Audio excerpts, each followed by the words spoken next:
Praise the Lord.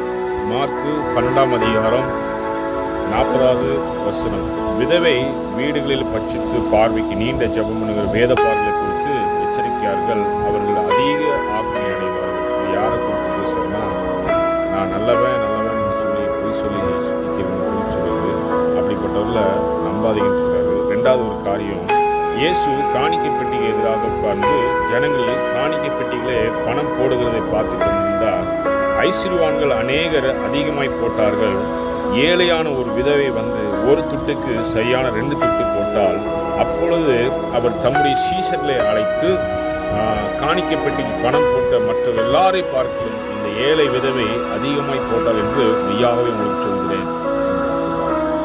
இது எதை குறிக்குதுன்னா, இன்னைக்கு இருக்கிற நிறைய சபையிலும் சரி, நிறைய ஆலயங்களிலும் சரி, நிறைய சர்ச்சஸ்லையும் சரி, காணிக்கை குறித்து இந்த காரியத்தை வைத்து பேசுவாங்க.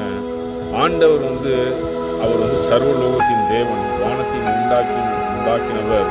அவருக்கு பணம் ஒரு பெரிய பொருட்டே கிடையாது. அவருடைய இருதயத்தில் என்ன இருக்குது, நீங்கள் இருதயத்தில் என்ன கொடுக்குறீங்க, உங்கள் சிந்தனையில் என்ன கொடுக்குறீங்கன்னு பார்க்குறாரு ஆண்டவர்.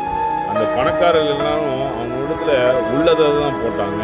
ஆனால் இந்த பாட்டி அவங்ககிட்ட எல்லாவற்றையும் கொடுத்து விட்டாங்க. அதாவது இது எதை குறிக்குதுன்னா, தன் இருதயத்தின் நீங்கள் எவ்வளோ ஆண்டவரை நேசிக்கிறீங்க அப்படின்னு சொல்லி காட்டுது.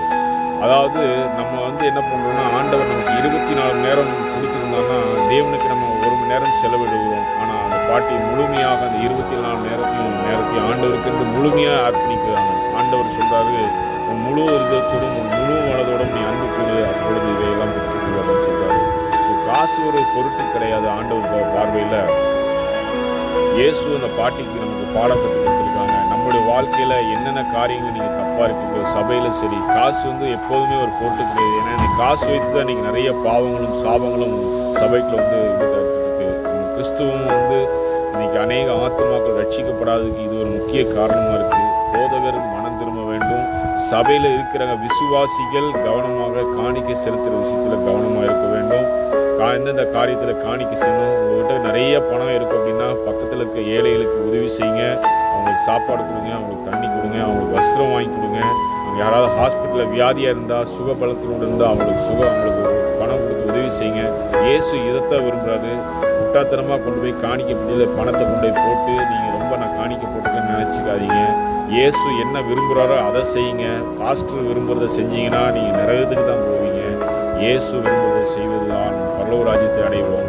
இயேசு சீக்கிரம் வரப்போகிறார். மனம் திரும்புங்கள். பரலோக ராஜ்யம் சமயமாய்க்கு பச்சை வார்த்தைகளை ஆசிரியத்து மற்றும் கேட்குற ஒவ்வொருத்தையும் ஆசிரியத்து வழி நடத்த